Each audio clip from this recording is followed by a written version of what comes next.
राधिका, तुम मुझे छोड़कर नहीं जा सकती हो। मैं तुम्हारे बिना कैसे जीऊंगा। बिरजू एक गरीब मोची था जो अपनी छोटी सी झोपड़ी में काम करता था। ठंडी रातों में जब हड्डियां कांप रही होती थी, वह अपनी उंगलियों को सिकोड़े हुए जूतों को ठीक करने में लगा रहता था। राधिका जो उसकी पत्नी थी और उसकी बेटी खुशी दोनों ठंड से सिकुड़ती, लेकिन बिरजू ने कभी भी अपनी तकलीफों का जिक्र नहीं किया। सुबह का समय बिरजू अपनी झोपड़ी से बाहर निकलता है। हाथ में कुछ बने हुए चप्पल और एक पुराना थैला पकड़े वह धीरे धीरे बाजार की ओर बढ़ता है। चप्पल ले लो, चप्पल। बिरजू के हाथ की मजबूत चप्पल, ठंडी सहने वाली टिकाऊ और सस्ती चप्पल। चप्पल ले लो, चप्पल। कितने की है ये चप्पल?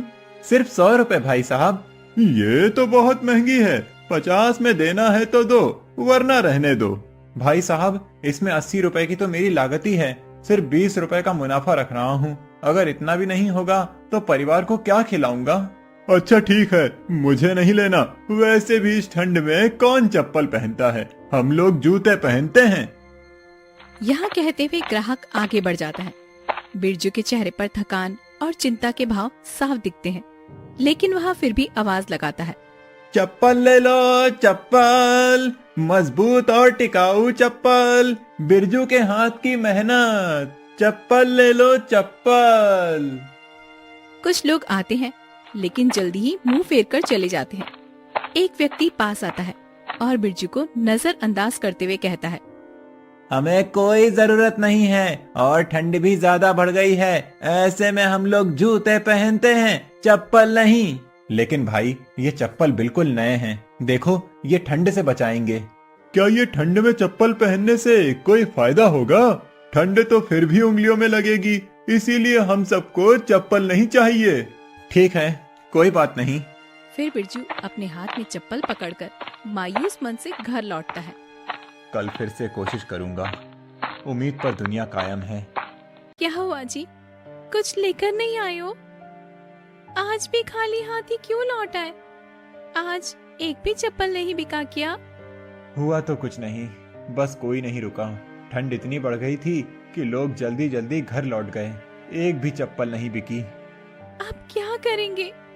घर में राशन भी खत्म हो गई है। कल फिर से कोशिश करूंगा। जब तक तुम्हारे चेहरे पर मुस्कान ना हो, तब तक मैं नहीं रुकूंगा। अब और कितने दिनों तक इसी तरह इंतजार करोगे? वह अभी बात कर ही रहे थे, तभी उनकी बेटी वहाँ पर आई। पापा, पापा मुझे बहुत ठंड लग रही है, क्या मेरे लिए एक स्वेटर ला दोगे? बेटा, मैं भी तुम्हारे लिए एक स्वेटर खरीदना चाहता हूँ। जल्दी ही तुमको स्वेटर लाकर दूंगा। खुशी समझ चुकी थी कि अभी उसके बाबा के पास पैसे नहीं है।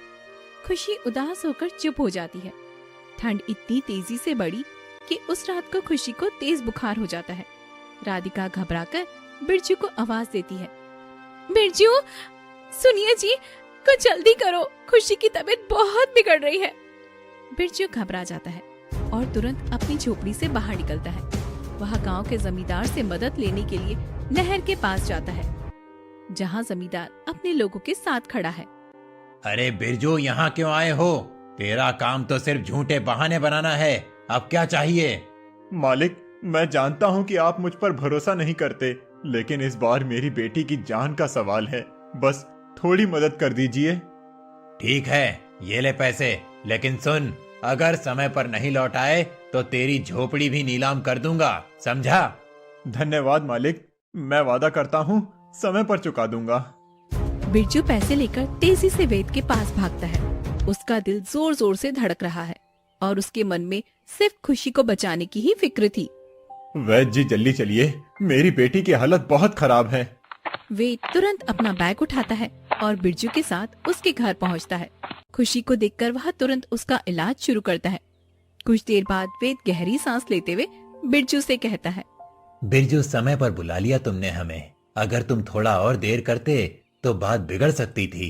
अब चिंता मत करो, खुशी ठीक हो जाएगी, लेकिन उसे गर्म कपड़ों और सही खान पान की सख्त जरूरत है।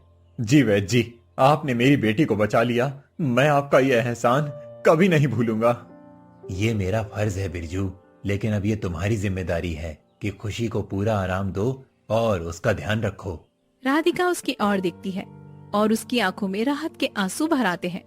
बिरजू, तुमने हमारी बेटी की जान बचा ली। आज हम बहुत डर गए थे। राधिका, मैं तुम दोनों के लिए कुछ भी कर सकता हूँ।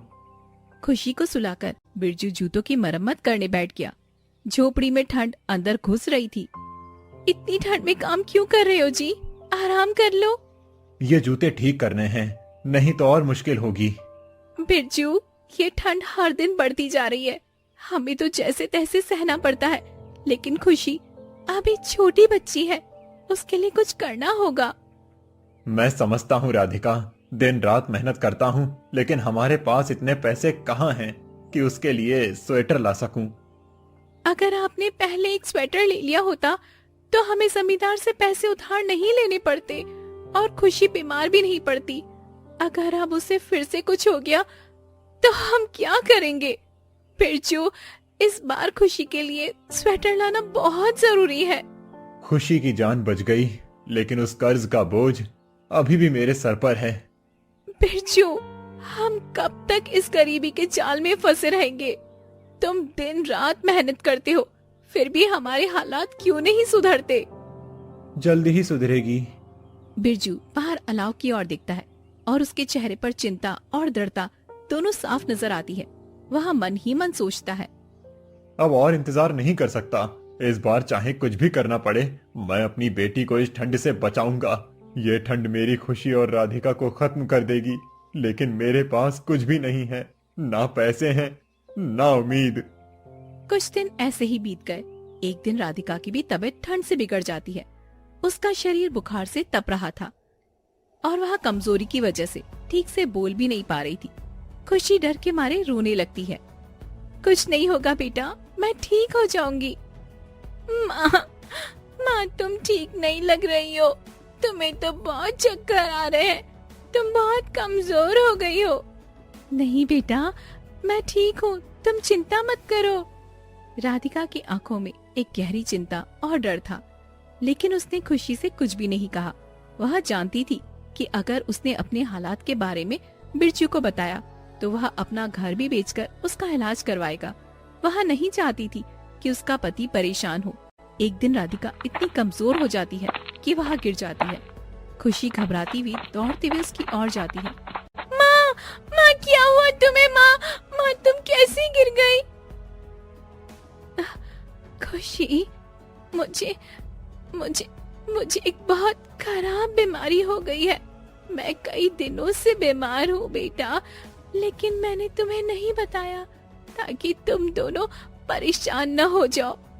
मैं नहीं चाहती बेटा कि तुम परेशान हो, इसलिए मैंने ये सब कुछ छुपाया। राधिका यह कहकर फिर से बेहोश हो जाती है। बाबा, बाबा, बाबा जल्दी आओ, देखो ना बाबा, माँ को क्या हो गया है। बिरजू भागते हुए आता है। क्या हुआ राधिका, तुम ठीक तो हो ना?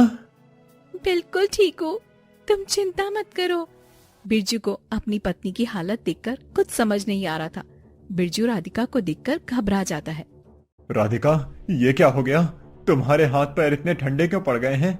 तुम रुको, मैं तुम्हारे लिए आग का इंतजाम करता हूँ, नहीं तो तुम बीमार पड़ जाओगी। बिरजू, मेरी फिक्र मत करो, खुशी का ख्याल रखना। अब मेरे पास ज्यादा टाइम नहीं है। ये तुम क्या कह रही हो राधिका?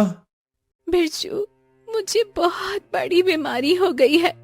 मैंने तुम्हें नहीं बताया क्योंकि मैं तुम्हें और परेशान नहीं करना चाहती थी, लेकिन अब मैं इसे और नहीं छिपा सकती हूँ।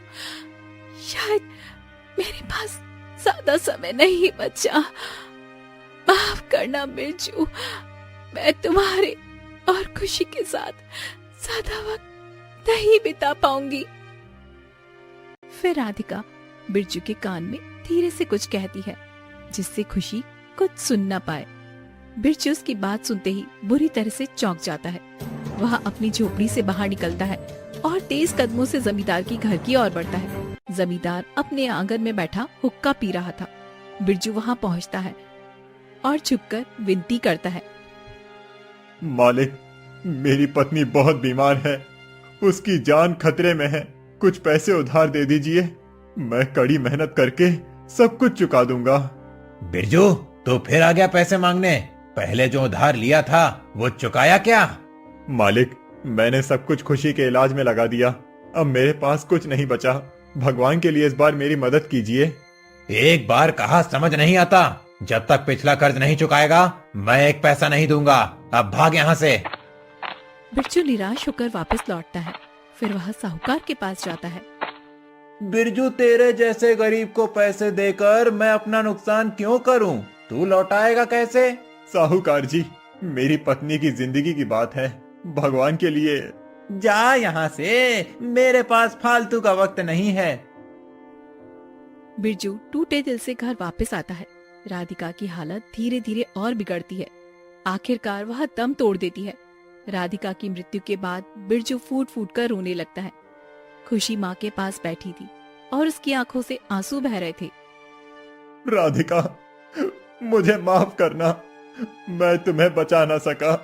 मेरी गरीबी ने हमसे सब छीन लिया। माँ, तुम वापस आ जाओ। माँ, माँ तुम वापस आ जाओ। माँ।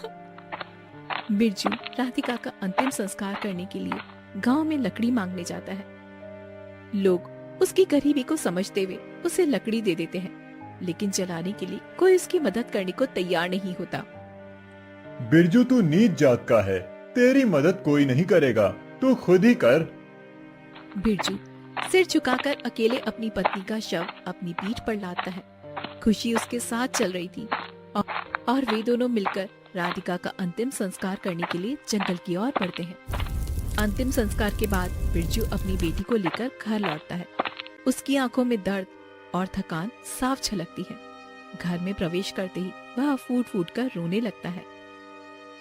राधिका, तुम मुझे छोड़कर चली गई, मैं अकेला हो गया, अब किसके लिए जीऊं? बिरजू का दिल टूट चुका था। राधिका की मौत के बाद वह गहरे शोक में डूबा था। एक दिन ठंडी हवा और अकेलेपन से परेशान होकर वह जंगल की ओर चला गया। वहाँ शांति और ठंडक थी, लेकिन उसके दिल में सूनापन था। उसे महसूस हुआ जैसे राधिका अब भी उसके पास हो। उसकी यादें हमेशा उसके साथ थीं। वह आसमान में उड़ते पक्षियों को देखता है। तभी एक पक्षी उसकी नजरों के सामने से उड़ता हुआ नीचे गिरता है। बिरजू जल्दी से उस पक्षी के पास जाता है और उसे उठाता है। वह पक्षी अब भी संघर्ष कर रहा था, लेकिन उसका एक पंख टूट चुका था। बिरजू उसे ध्यान से देखता है। ये पंछी जो इतनी मुश्किलों के बावजूद उड़ने की कोशिश कर सकता है, तो मैं क्यों नहीं कर सकता? मुझे इस ठंड और अकेलेपन से बाहर निकलना होगा। मुझे अपनी बेटी के लिए कुछ करना होगा। पत्नी को खो दिया, पुत्री को नहीं खो सकता। बिरजू जंगल से वापस गांव की ओर चल रहा था। उसकी आंखों में विचारों की एक लहर थी। वह रास्ते में एक पुराने खंडर के पास पहुंचता है। उसे देखकर उसके मन में सवाल उठता है। ये क्या है? पुराना खंडहर, लेकिन शायद इसमें कुछ हो सकता है। इसे नया रूप दिया जा सकता है। एक ठिकाना, एक सुरक्षित घर, जहां मैं और मेरी बेटी ठंड से बच सकें। वह खंडर के पास जाकर दीवारों और छत को ध्यान से देखता है। ये खंडहर जब हमारा ठिकाना बनेगा, मैं इसे सुरक्षित घर में बदल दूंगा। मिट्टी से मजबूत दीवारें बनाऊंगा, लकड़ी से छत ठीक करूंगा और ठंड से बचने के लिए इसे कपास से भर दूंगा। चाहे जितने दिन रात लगे, मैं इसे पूरा करके ही रहूंगा। बिरजू खंडर को देखकर दृढ़ निश्चय कर चुका था। वह लकड़ी और मिट्टी से घर बनाने का काम शुरू करता है। दिन रात मेहनत करते हुए कई दिनों और रातों की कड़ी मेहनत के बाद वह खंडर को एक मजबूत और गर्म घर में बदल देता है। आखिरकार मैंने इसे बना लिया। अब ये घर मेरी बेटी खुशी के लिए ठंड से बचने का सुरक्षित ठिकाना होगा। फिर वह अपनी बेटी को लेने जाता है। खुशी जब नए घर को देखती है तो उसकी आंखें चमक उठती है। बाबा, ये घर तो बहुत अच्छा है। इसमें बिल्कुल भी ठंड नहीं लग रही। आपने इसे इतने अच्छे से बनाया है। ये सब तुम्हारे लिए ही तो है बेटा। अब हमें ठंड से डरने की जरूरत नहीं। कुछ दिन बाद अचानक गांव में भारी बर्फबारी होने लगती है। सर्दी का प्रकोप इतना बढ़ जाता है कि गांव वाले अपने घरों में ठंड से ठुठरने लगते हैं। छत पर बर्फ की ढेर लग जाती है। ऐसी ठंड हमने पहले कभी नहीं देखी। अब क्या करें, हमारे घर हमें बचा नहीं पा रहे हैं। अगर ये ठंड और बढ़ गई तो हम सब खत्म हो जाएंगे। कुछ करना होगा वरना बचना मुश्किल है। इसी बीच बिरजू, जो उनकी बातें सुन रहा था, आगे बढ़कर कहता है, आप सब मेरे घर चलिए। मैंने ठंड से बचने के लिए एक मजबूत घर बनाया है। वहाँ आपको ठंड नहीं लगेगी। तुम्हारा घर? लेकिन तुम तो एक झोपड़ी में रहते हो। उसमें इतनी ठंड में कोई कैसे बचेगा? नहीं, मैं झोपड़ी में नहीं, गांव के बाहर के खंडहर में रहता हूँ। मैंने उसी खंडहर को अपने हाथों से नया घर बनाया है। खंडहर को? वो तो पहले से ही टूट फूट चुका था। उसमें इतनी ठंड में कोई कैसे बच सकता है? ये सच है कि पहले वो खंडहर था, लेकिन मैंने उसे ऐसा घर बनाया है जो ठंड को अंदर आने ही नहीं देता। मैंने लकड़ी, मिट्टी और कपास का इस्तेमाल करके उसे गर्म और सुरक्षित बना दिया है। आप सब एक बार मेरे साथ चलकर देखिए, वहाँ आप सबको राहत मिलेगी। गांव वाले संकोच करते हैं, लेकिन बिरजू के कहने पर उसके घर जाते हैं। जैसे ही वे घर में प्रवेश करते हैं, उन्हें गर्माहट महसूस होती है। वाह, ये तो सचमुच गर्म है। हमें तो यकीन ही नहीं हो रहा कि यह खंडहर भी ऐसा घर बन सकता है। बिरजू, तुमने ये कैसे किया? ये घर तो किसी महल से कम नहीं लग रहा। ये तो मेहनत और सोचने का नतीजा है। मैंने ठंड से लड़ने के लिए ये घर बनाया है। अभी आप सबका भी है। तुमने हमारी जान बचा ली बिरजू। तुम सच में एक महान इंसान हो। यही बात धीरे धीरे महल तक चली जाती है। महल के दरबार में एक सैनिक मंत्री से बात करता है। मंत्री जी, आपको जानकर आश्चर्य होगा, महल में इतनी ठंड लगती है, लेकिन हमारे गांव में इतनी बर्फबारी होने के बावजूद एक भी व्यक्ति को ठंड नहीं लगती। क्या? ऐसा कैसे हो सकता है? जी हाँ मंत्री जी, हमारे गांव में एक आदमी है बिरजू। उसने अपने घर को इस तरह से बनाया है कि उसमें ठंडी बिल्कुल नहीं लगती। बर्फबारी के बावजूद हमारे बच्चों को उसके घर में आराम से सोने का मौका मिलता है। बिरजू, ऐसा क्या खास है उस आदमी में? वो सिर्फ एक साधारण आदमी है, लेकिन उसकी मेहनत और समझदारी ने हमारे गांव को ठंड से बचा लिया। अगर आप चाहें तो मैं आपको उसका घर दिखा सकता हूँ। ये बात सचमुच दिलचस्प है। मैं खुद देखना चाहूंगा। चलो, मुझे उसके घर ले चलो। मंत्री सैनिक के साथ गांव की ओर चल पड़ता है। गांव पहुंचकर मंत्री एक ग्रामीण से बिरजू के घर के बारे में पूछता है। क्या तुम जानते हो बिरजू का घर कहाँ है? जी हाँ मंत्री जी, वही खंडहर जिसे आप देख रहे हैं, वो बिरजू का घर है। मंत्री खंडहर की ओर बढ़ता है। जैसे ही वह घर के पास पहुंचता है, उसकी आंखें ठहर जाती हैं। टूटे फूटे घर को देखकर वह हैरान हो जाता है और गहरी सोच में पड़ जाता है। ये तो बस एक खंडहर जैसा लगता है, इसमें गर्मी कहाँ से आएगी? मंत्री घर के अंदर जाता है। अंदर का तापमान बिल्कुल आरामदायक था और उसे यकीन नहीं हो रहा था। ये कैसे हो सकता है? बाहर से तो ये खंडहर जैसा दिख रहा है, लेकिन अंदर आकर मुझे तो गर्मी का एहसास हो रहा है। ये तो अद्भुत है। आपने ये कैसे किया? ये सिर्फ मेरी मेहनत और सामग्री का नतीजा है। मैंने लकड़ी, मिट्टी और कपास का इस्तेमाल किया ताकि ठंड को बाहर रखा जा सके।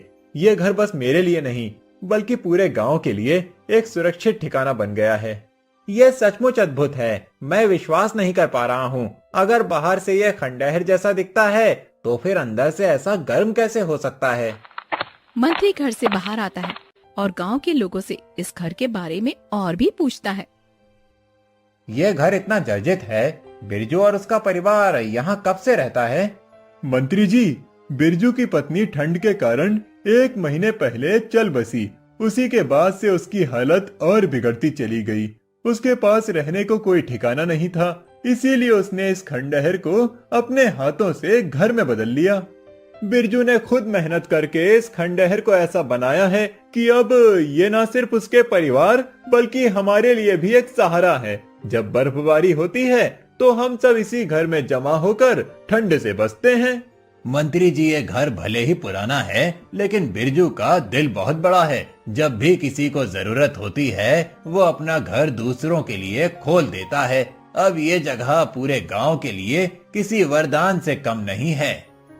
मंत्री ग्रामीणों से विदा लेता है और महल की ओर लौटता है। महल में राजा से मिलने के बाद मंत्री राजा को सारी बातें बताता है। महाराज, गांव के गरीब मोची बिरजू ने अपनी मेहनत और सूझबूझ से ऐसा घर बनाया है जो ठंड में भी गर्म रहता है। ये बर्फबारी और ठंड से बचने का अनोखा उपाय है। क्या एक मोची ने ऐसा कर दिखाया जो हमारे कारीगर नहीं कर सके? उसे तुरंत महल में बुलाया जाए। बिरजू को महल बुलवाया जाता है। वह घबराते हुए राजा के सामने खड़ा होता है। तुम्हारा नाम बिरजू है? जी महाराज। मुझे तुम्हारे घर के बारे में बताया गया। क्या यह सच है कि तुमने खंडहर को ऐसा घर बना दिया है जो ठंड से बचाता है? जी महाराज, ये सच है। मैंने अपनी बेटी और खुद को ठंड से बचाने के लिए ये घर बनाया है। मेरी पत्नी ठंड की वजह से चल बसी, लेकिन मैंने ठान लिया था कि अपनी बेटी और गांव वालों को इस दुख से बचाऊंगा। तुमने सचमुच ऐसा कर दिखाया जो हम सब के लिए मिसाल है। तुम्हारी मेहनत ने न केवल तुम्हारी बेटी को सुरक्षित किया बल्कि पूरे गांव को प्रेरणा दी। अब तुम्हें हमारी मदद करनी चाहिए। महाराज, मैं एक साधारण मोची हूँ। मैं आपकी क्या मदद कर सकता हूँ? तुम्हारी सूझबूझ और कड़ी मेहनत से गांव के हर व्यक्ति को ठंड से बचने के उपाय चाहिए। मैं तुम्हें महल में काम पर नियुक्त करता हूँ। तुम्हारा काम होगा कि ऐसा घर बनाओ ताकि कोई भी ठंड से ना मरे। तुम्हारा ये हुनर पूरे राज्य को लाभ पहुंचाएगा। ये मेरे लिए एक सम्मान की बात है। मैं अपना सब कुछ लगाकर ये काम करूंगा, लेकिन मेरी एक विनती है। क्या विनती है बिरजू? महाराज, मैं अपनी पत्नी राधिका को ठंड से नहीं बचा पाया। ये दर्द हमेशा मेरे दिल में रहेगा। मेरी इच्छा है कि मैं अपने काम से हर उस इंसान को ठंड से बचाऊं जो मेरी पत्नी की तरह तकलीफ झेल रहा है। तुम्हारी इच्छा पूरी होगी। तुम्हारी पत्नी के लिए यह सबसे बड़ी श्रद्धांजलि होगी। इसके बाद बिरजू महल में काम शुरू करता है। वह अपनी कला और अनुभव का उपयोग करके ठंड से बचाने वाले विशेष घरों का निर्माण करता है। महाराज, बिरजू ने महल और गांव के लिए ऐसे घरों का निर्माण किया है जिसमें ठंड का कोई असर नहीं होता। ये घर अब राज्य के हर कोने में मशहूर हो रहे हैं। लोग उसकी तारीफ करते नहीं थकते। बिरजू ने यह साबित कर दिया कि ईमानदारी और मेहनत से हर कठिनाई का हल निकाला जा सकता है। उसे राज्य का मुख्य निर्माण अधिकारी नियुक्त किया जाएगा। धीरे धीरे बिरजू राजा का विश्वास पात्र बन जाता है। उसके बनाए घर पूरे राज्य में प्रसिद्ध हो जाते हैं और वह राज्य के विकास में बड़ा योगदान देता है। एक दिन राजा बिरजू को बुलाकर कहते हैं, बिरजू, तुमने अपने काम से लोगों का जीवन बदल दिया। तुम न केवल हमारे राज्य के लिए एक काबिल व्यक्ति हो बल्कि एक प्रेरणा भी हो। तुम्हारी इस लगन को हम कभी नहीं भूल सकते।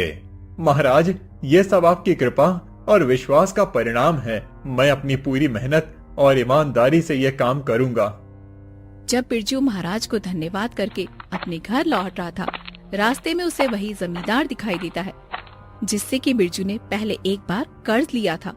जमींदार ने बिरजू को देखा और तुरंत उसके पास आकर कहा, बिरजू भाई, मैं तुमसे दिल से माफी मांगता हूँ। जो मैंने तुम्हारे साथ किया वो गलत था। तुमने मेहनत से जो घर बनाया है वो सचमुच अद्भुत है। मैं चाहता हूँ कि तुम मेरे लिए भी ऐसा ही घर बनाओ ताकि मेरी भी हालत सुधर सके। जमींदार साहब, ये रहे आपके कर्ज के पैसे जो मैंने पहले आपसे लिए थे। नहीं बिरजू, मुझे पैसे नहीं चाहिए। तुमने जो किया उसके बाद मुझे अपनी गलती का एहसास हुआ। मैं शर्मिंदा हूँ कि मैंने तुम्हारी पत्नी के इलाज के लिए पैसे नहीं दिए। तुम मेरे लिए एक प्रेरणा हो। मुझे माफ कर दो और हाँ, वो घर बनाने का वादा मुझे पूरा करो। मैं माफी तो नहीं दे सकता, लेकिन आपकी भलाई के लिए मैं आपके लिए भी घर बना दूंगा। ये सब मेरे लिए कोई चुनौती नहीं है और मुझे खुशी है कि आप अपने किए पर पछता रहे हो। बिरजू अपने घर आता है। इसके बाद बिरजू ने जमींदार के लिए भी उसी तरह का घर बना दिया।